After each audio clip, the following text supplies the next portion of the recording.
Rob, very cool. Always fun playing that tune with No you. joke. Do you remember when we recorded it? I was trying to think of the date. I couldn't remember. That was on Too Low, right? Correct. We did it. 2003? I think it would have had to been later than that because I don't think I had this bass. 2005? Something like that. Maybe Cool. 5 or 6, something like We that. recorded this and released it on a CD we made called Too Low. And boy, it was beautiful and was fun just now, too. Anything you want to just say about it immediately? Well, I've got a few questions I want to ask you. okay. Well, it's the combination of these basses is something that we, plan to have work together. That we did this. I got this bass because you had that one and Yes. wanted to play along with it. So it's Yes. that's kind of the origin of this. Was I getting mean, the dig the instruments. sound, huh? Woo! Right, dig that, huh? Yeah. I remember a student came right here to a bass workshop, a bass workout, the second one we ever had, and he brought this bass and said, "Hey, check out my new bass." I played this thing for about 5 minutes and said, how do I get one?" And then we both loved it. And then after Rob bought this one to play along with us, I fell in love with it, so I have that identical one. And then, lo and behold, I ended up with another one of these, but the little guy, a fretless mouse, and I play that all the time and love it That's too. a great one too. Oh, yeah. The timbre of your instrument is your voice. Let me back up. The sound that you produce, that's your voice, your musical voice. It's your identity. And people are often asking me, I think just because I have a lot of basses and make videos and I make basses, "Jim, what's the perfect bass?" They don't use those words, but that's what they're implying. Folks, there's no perfect bass. The point is a good bass sounds different than another bass. Even cheaper basses too. But the point is you buy a good bass for a specific sound, a specific timbre, a voice that it has, and then you use it in situations. Matter of fact, I just remembered. Do you remember when we played our two Rob Allens in sort of a rock funk thing? Yes. It didn't I do. work. No, it didn't. Yeah. Yeah, we very quickly went, let's just leave those basses for what we like doing with them. That's true, because that was, as I remember, at Berkeley, and we were playing, and you just can't dig in on these basses. There's no they have edge, a certain there's no thing bite. that they do, but when you've got loud drums and electric guitar Yes, and yes. everything going, And I not forget the perfect bass for what that. tune, but we're both playing, so looking at each other, and it's like, and we put those down and picked up our steel string basses. Yeah. You were playing your Federa, and I forget what I had, but it was like, yes. Yeah. So the point I just wanted to make in that is, as you become a better player, and it really takes that, you develop a technique and a feel and a sound. Each instrument you play, you'll play it a little differently. And that's your voice on that instrument. So we chose to play these again, sort of as a anniversary to when we first recorded these. Plus, they just sound beautiful. I don't play this bass very much at all. Do you play yours? This one very much? yeah, I Susan? do Do actually you? play this quite a bit because Nice. it's just something unique. You bet. And another thing that you brought up about getting the basses, once you have the instrument too, it will bring you to new areas You bet. that you may have not been able to do before. One of the things with this bass, because it's an E through C with the high C string, I can play these chord voicings that are something, and they're Just beautiful. a nice kind of sound. And that you was might- exactly what we were working on.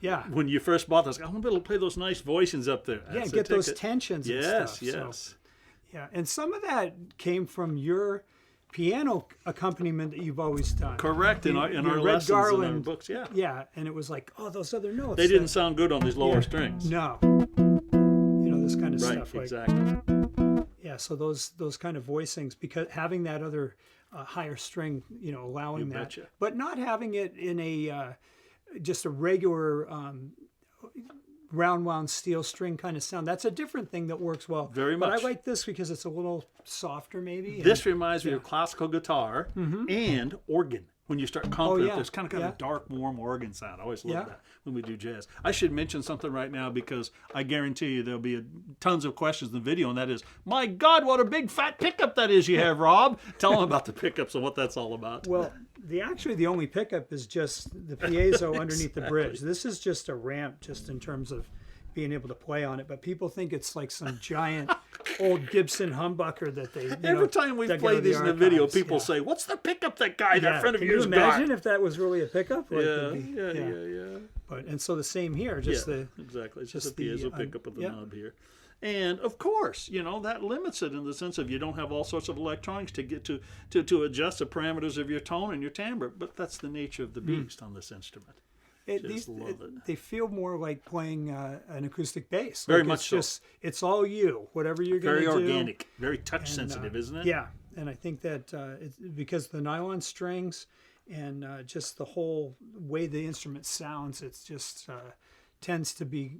You can't do anything to go. Oh, I got to, there's no. This is it. You just have this volume knob on each of them. So right. If you're thinking, oh, I want to have some more high end or less of this, it's get another bass. Yeah, well, maybe a little amp adjustment, but we don't usually do that either. So no, we just pick up another bass, which we'll do for another video. Okay. Sure. Yeah.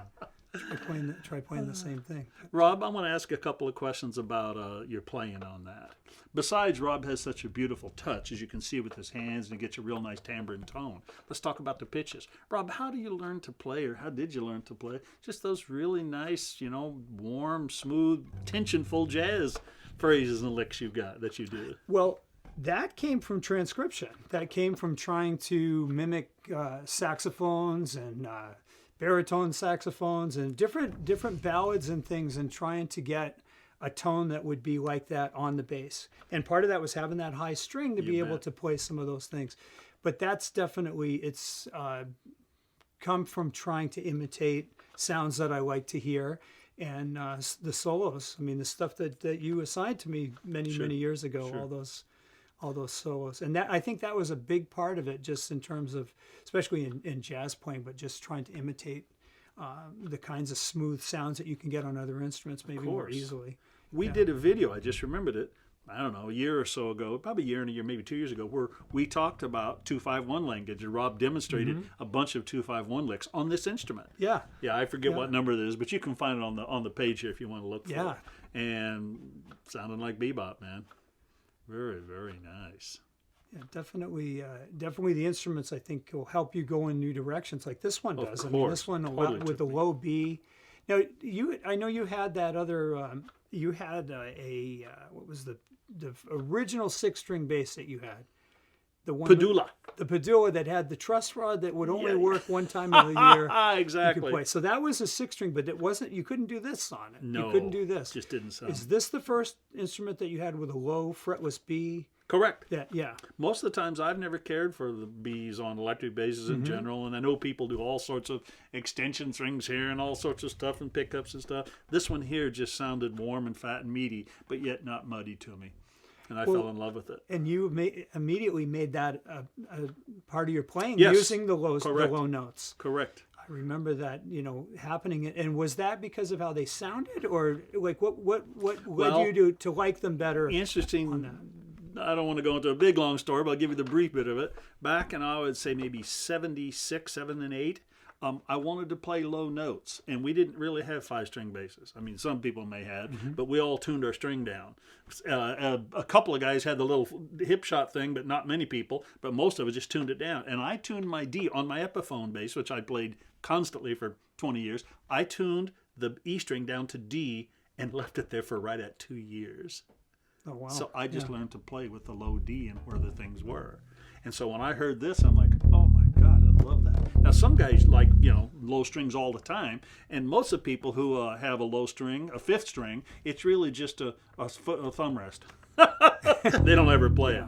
And it took me a little while. I started looking for everything in octaves, my octaves and fifths. And then I got to where I sort of judiciously started using it, and it sounded better. Like Nathan East. He's got a low string, but it sounds gorgeous when he plays it. Yeah. And there's guys who have low strings that don't sound gorgeous. It's just because it's overdone.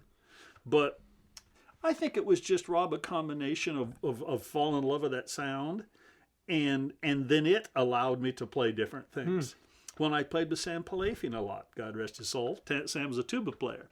The only tuba player I ever played with it didn't sound muddy or bad, but I constantly played that low note. He liked it, and he would play higher. So that was, and we did an awful lot, and that made me think and really sort of work with the low string. Because again, you can get, there's what guys have got freaking F sharps and C sharps and all sorts of really low ones. For me, I can't hear most of that. So this instrument allowed me to play them clearly, which I liked the sound of. Yeah, it's interesting how that immediately happened though. Right when you Oh, got yeah. this, it was as though you'd always been playing it Well, like that. I think because I played the double bass, and again, the double bass that I had didn't have any lower notes, but it just felt low and fat. And this was like, oh, baby, that just feels low and Yeah. fat. The other thing I love about these instruments is it's sort of like something between a normal electric bass and an upright bass. You It's bet. like kind of in the gray area that you can play things that really seem bet. more traditional maybe sounding Yeah. than just a straight electric I bass, just- which is great too, but it's a different sound. I just hear it and feel it very organic like. You know, and the double bass obviously is totally organic. It's acoustic. But again, you're right, someplace in between. Guys often say, Jim, do I get this bass that you've got, so I can sound like the double bass player? Well, I never thought of it that way. If I want to play the double bass, I just play the double bass. Now, I guess and people have said this, well, Jim, would you use that there, like, in the place of the double bass? As I got older, instead of carrying that thing and hurting my back, yeah. But no, I never saw it as a replacement for it. But there's that organic feeling. I have played jazz on this a couple of times, for a few years, a lot. And I've taken this on little tours. Like I went to Brazil for 3 weeks once, and this is my only bass. So I just, I've done a lot of it. But I think, as I talked about with a good quality bassist timbre, so same with the low string and this instrument. It just has a specific area where I like to use it. And I and you were fortunate enough to have a number of really good basses that we can pick and choose where we use them. Yeah, it definitely helps. And I was thinking too that this was obviously playing the double bass is a fretless situation, but this was the first fretless that I remember you playing. Did you play fretless before? I didn't care for fretless electric That's basses. what I remembered, that you didn't. It wasn't like you had, like now you have a bunch of really nice fretless basses, but this was the beginning of that I remember. Yes, it was. I think it was because I got this bass during the period where I was playing 90% double bass for 20 years, and this just sort of fit in there. Yeah, it's interesting though. That I have a number of 4-string, steel string fretlesses now, but yeah, this sort of gave me that feeling. Yeah, that's a great instrument for sure. You bet. Rob, thanks a million. Thank man. you. This What a is fun. pleasure. Appreciate it, huh? Fired up.